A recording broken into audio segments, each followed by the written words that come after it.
বিএনপির গুলশানে অফিসে রয়েছেন দলটির চেয়ারম্যান তারেক রহমান, তার সাথে রয়েছেন সিনিয়র নেতৃবৃন্দ। সেখানকার সবশেষ পরিস্থিতি জানাতে সরাসরি যুক্ত হচ্ছেন আমাদের সহকর্মী সোহান খান। সোহান, ঐতিহাসিক একটি বিজয় বিএনপির।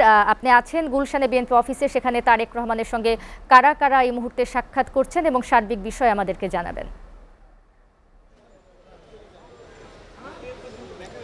শারমিন, আপনাকে ধন্যবাদ। আপনি জানেন যে জনগণের আকাঙ্ক্ষার এই ত্রয়োদশ জাতীয় সংসদ নির্বাচনে বিএনপি নিরঙ্কুশ বিজয় পেয়েছেন।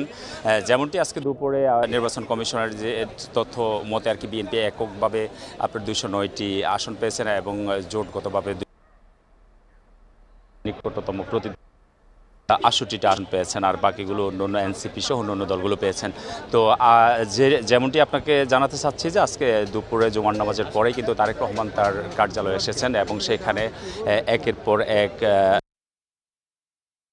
স্থায়ী কমিটি এখানের মধ্যে প্রবেশ করছেন এবং তারা কৌশল বিনিময় করছেন। আমরা যেমনটি দেখেছি যে আগে বিএনপি মহাসচিব মির্জা ফখরুল ইসলাম আলমগীর এসেছেন এবং ভিতরে রয়েছেন আপনার স্থায়ী কমিটির সদস্য সালাউদ্দিন আহমেদ, নজরুল ইসলাম এবং আপনার আমির খুশরু মাহমুদ সহ সিনিয়র নেতারা। এছাড়াও আপনার নির্বাচিত কয়েকজন প্রতিনিধি আপনার ভিতরে প্রবেশ করেছেন এবং তারেক রহমানের সাথে কৌশল বিনিময় করছেন।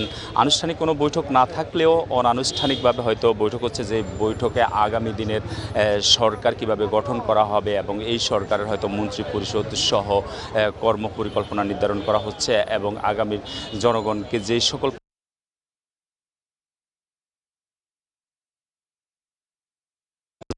জন্য জনগণ তাদেরকে যেই ক্ষমতার রায় দিয়েছেন এবং সেই ক্ষমতার কাঠামোটা কেমন হবে সেই সম্পর্কে হয়তো আলাপ আলোচনা চলছে, এমনটিও হয়তো ধারণা করা হচ্ছে।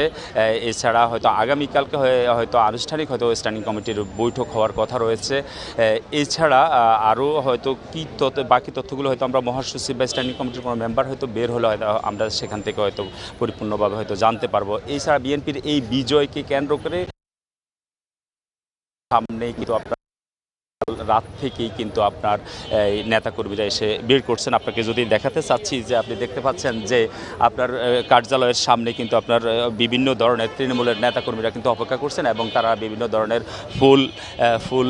ফুল নিয়ে অপেক্ষা করছেন এবং আপনার তারেক রহমানকে দেখার জন্য অনেকের মধ্যে অনেক আগ্রহ রয়েছে। এছাড়া এই যে ঢাকা 17 আসন থেকেই কিন্তু বিএনপি চেয়ারম্যান আপনার জয়লাভ করেছেন এবং স্থানীয়রা তাদের এই নির্বাচিত প্রতিনিধি যিনি আগামীর রাষ্ট্রপ্রধান এবং প্রধানমন্ত্রীর দায়িত্ব পালন করবেন তেমনটি আশা করা যাচ্ছে এবং তাকে দেখার জন্য মানুষ ঘন্টার পর ঘন্টা অপেক্ষা করছে।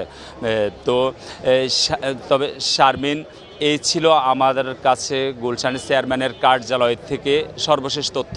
শারমিন। সোহান, আপনাকে ধন্যবাদ।